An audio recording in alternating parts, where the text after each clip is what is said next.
Hi, this is Jacqueline here with the Grow Program. I wanted to talk a little more about religion and the Star of David. Now, as you well know, I'm moved by the spirits, and and I have to send it out the way it goes, and then explain it down in the description. So when the Star of David came out, I didn't even hear it when I said it. I'm telling that's why I kept right on talking. So I did not hear that. I didn't hear it until I edited later on. Well, come to find out, see, I was Christian for 53 years and I never studied any other religions. I just stayed Christian. And now I'm spiritual. I don't identify with any type of denomination. However, in the Grow Program, I welcome all religion. I understand that some people are not going to let go of their religion and their beliefs. And I don't expect that. I'm not trying to make you do that. I accept you as you are. If you pray to Jesus, you do that. But I'm gonna tell you that's not the right way. I am gonna tell you that, and if you continue to do that, you're gonna find out along this journey that, all religion is man-made. You will see that for yourself and see that we're spiritual people. At the same time, I come to find out that there's a lot of Africans that identify as Jewish. I didn't know that, some famous people. I didn't know that. And so, there's the Star of David shining on them. And the Star of Africa is shining on us all. How is that? Okay, so I wanted to kind of clear that up because I'm going to tell you something. I am moved by the Spirit. I am moved. The beloved ancestors live in me, and these beloved ancestors understand that their ancestors will continue to identify with these beliefs no matter what somebody come and tell them, because my dad was trying to tell me about African spirituality and I shut him down like, look, Dad, we're not going to talk about it. We you believe what you believe. I'm going to believe what I believe. We won't talk about religion. We'll talk about some other stuff. I mean, that's how it was, seriously, until I moved in that house and realized that my dad was right all along. My auntie is right all along, both of them right. And I used to pray for them. When I was on the radio, I prayed for their soul and everything. But, come to find out we have our own spiritual walk with God. That's exactly what it is. It's your own spiritual walk with God. Because look here, since coronavirus came through, you haven't been able to do the things you normally did anyway, like go to church and pay tithes and do all this other stuff. So, they saying you got to do this in order to get to heaven. And I'm telling you, you ain't got to do none of that in order to get to heaven.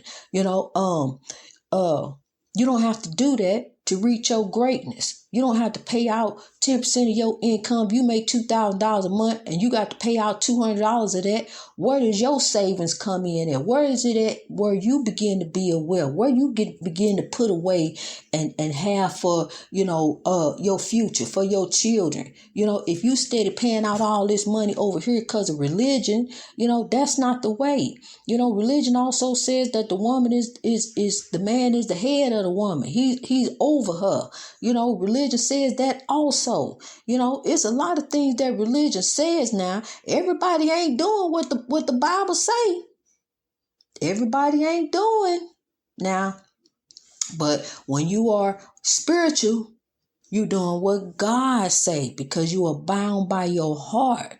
You are bound spiritually. This is just like you walking in the light every day. You stop doing the things you used to do. You stop lying. You stop getting over. You stop cheating. You stop oppressing people or stop oppressing yourself.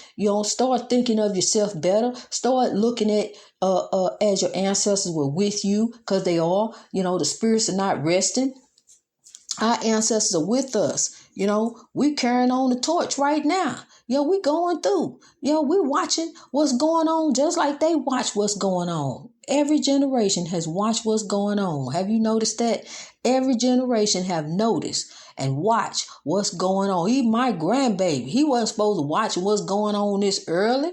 At 7 years old, he wasn't supposed to see a man sacrificed and killed on TV. But every generation has watched what's going on. We are carrying on the torch. It don't stop with us. It keep on. Because I'm going to tell you something. The GROW program is the end of racism. It's the end of oppression. It's the end of all that. We are coming up, people. We getting ready to rise above this oppression. We are. And we're going to come out with substance. And it's going to happen all over the world. I just so happen to be born in Illinois, over here in the United States, where my ancestors were brought to. Ain't no telling where I got relatives at or somebody at, because we were crisscrossed all over the world. I mean, just crazy. Just crisscross something everywhere. But, we don't know. It's just, it's just mind blowing, and how we, but the one thing is, we are God's people. And we're royalty. And we need to begin to act like it. We need to get rid of World Star. You don't have time for TikTok. We need to get rid of these things because it don't contribute anything positive into our lives. We need to do things that are positive, not focus on stuff that's negative, because that stuff begins to manifest in our lives and in our system. And then there you go, and you acting this stuff out. You starting to think this way. You starting to believe this, and think this kind of thing. The technology that we have today, even though it's a great thing, at the same time, it's a sad thing, because you can give a child a phone and they can begin to look up all kind of different things that they shouldn't even be looking at, going different places they shouldn't even be going, having no access that you and I did not have access to. And this is why we need to be very protective over our children and watch them, because our children are beginning to grow up too fast. And it's a lot to do with the technology and different things that they are subject to, and some of the curriculum that they are being subject to. We need to be aware of what's going on with that too, people. What's going on and who is teaching, what our children are learning in school. What is being involved. If you got to send your baby to school, be involved in what's going on in school, in the curriculum and what they learning.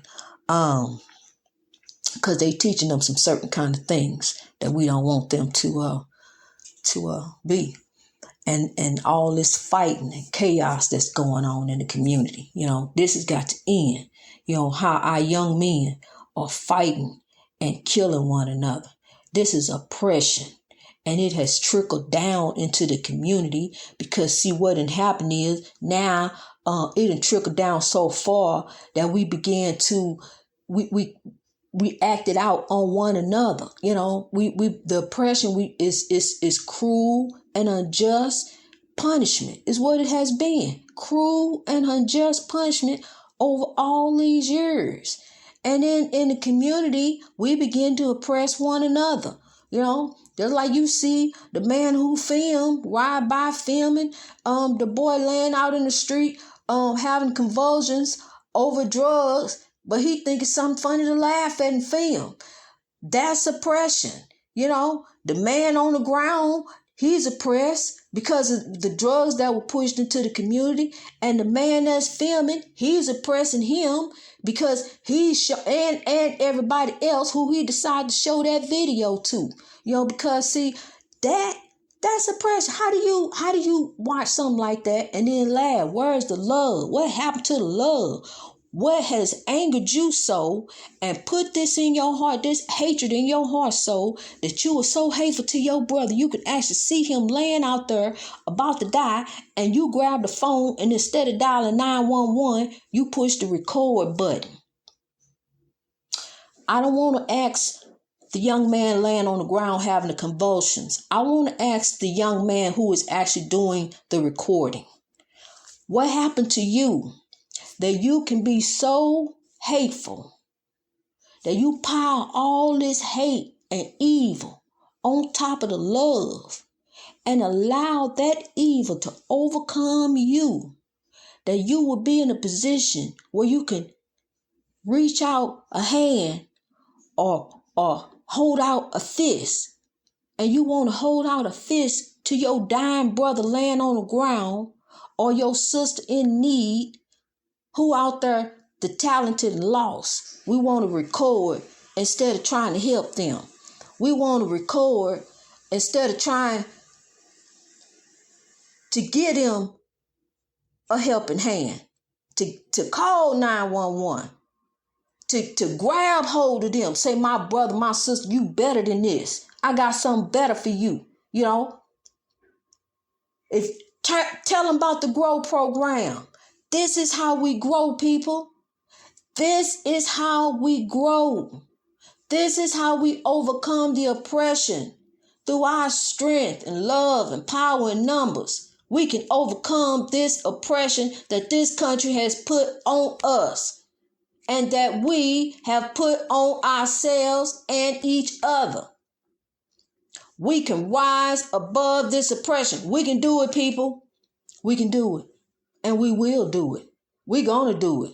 Because I'm not going to stop talking until we do. Grow is going to keep on growing. Greatness reached over oppression through wisdom all over the world. I love you. God bless you, and the ancestors keep you.